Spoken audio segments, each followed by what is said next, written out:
Can hypnosis help my teenager, especially around study and performance?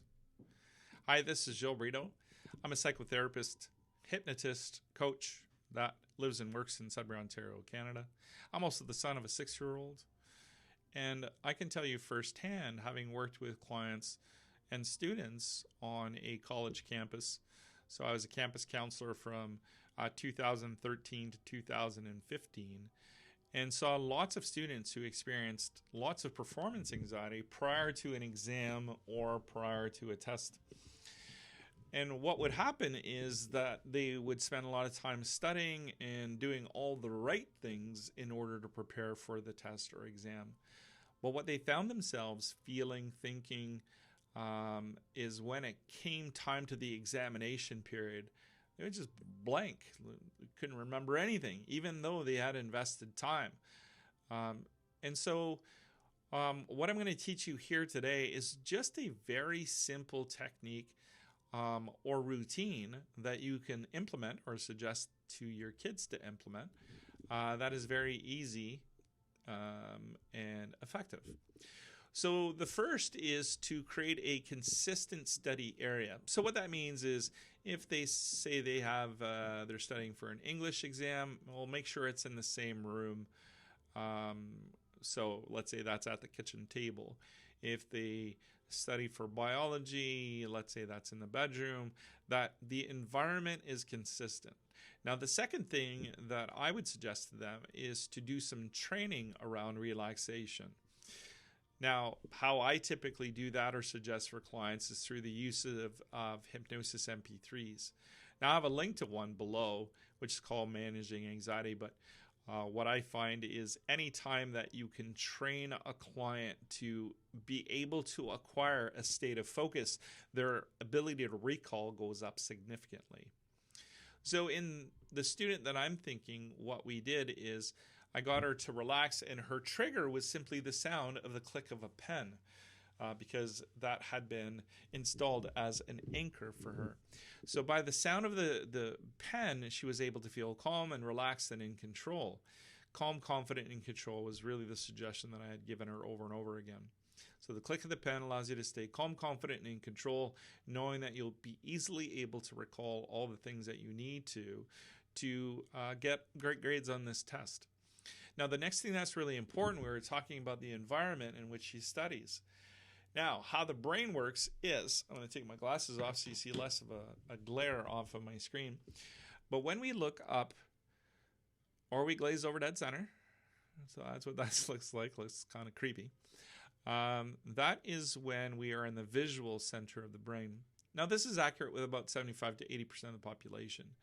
Now, when our eyes move side to side is when we're in sound, and when we look down, we're more into emotions or in our head, which is called auditory digital, which is more like the self-talk that we have a typical tendency to do. Now, you can imagine that what happens when a person starts to feel stressed. Well, if they start to feel stressed, they're more likely to look down right or down left. And by doing so, they'll have more likelihood to talk to themselves.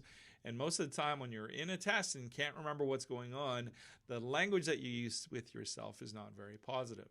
So all that does is increases anxiety, increases heart rate, increases all the things that the person doesn't want to increase their ability to recall.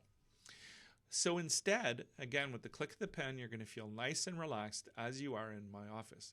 Now, most students are able to recall visual pictures. So that could be pages from a book, like if they're on a screen, like I have a computer screen in front of me, words on a screen or a PowerPoint, or on a board that is usually in an elevated position in class. Like, for example, if you have a slide deck, chances are the slide deck is a little bit up. That's why I'm looking here at the camera. I'm just looking slightly up. So know that all the pictures that we have are here. Now, what happens is when you look down right and down left, you don't necessarily see pictures. Everything goes kind of dark because you're focused on your own internal state. So what I suggested to that client is as she clicks the pen, she gets nice, calm, and relaxed. Next, I'd like you to imagine the room that she's in while she was studying for this topic. So again, we said English was at the kitchen table. So picture yourself at the kitchen table. Now, if they could do it at the same time of day, that's even more useful, but now we're getting a little bit more advanced. So picture yourself at the kitchen table, and I'd like you to see your textbook or your course manual or whatever it may be. And I want you to find the page with this answer. Now, all of that is by looking up. By staying here, she'll be able to visualize those pictures much more efficiently than if her eyes were down here.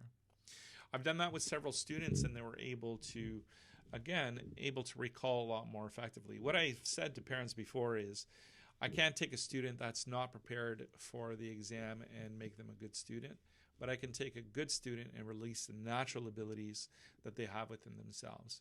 And that's what happened with this one client. She was able to successfully gain good grades and pass with flying colors.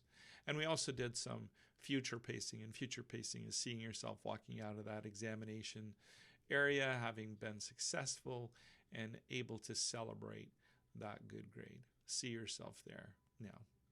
So that's a little example on how you can use the power of mind to not only overcome your performance anxiety, but when you couple that with the power of hypnosis and what we're doing with eye movement and the power of neurolinguistic psychology, you can really create the change in your life.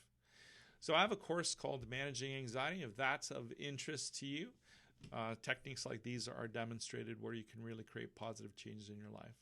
So for now, this is Jill signing off. Till next time, I wish you health, happiness, and harmony.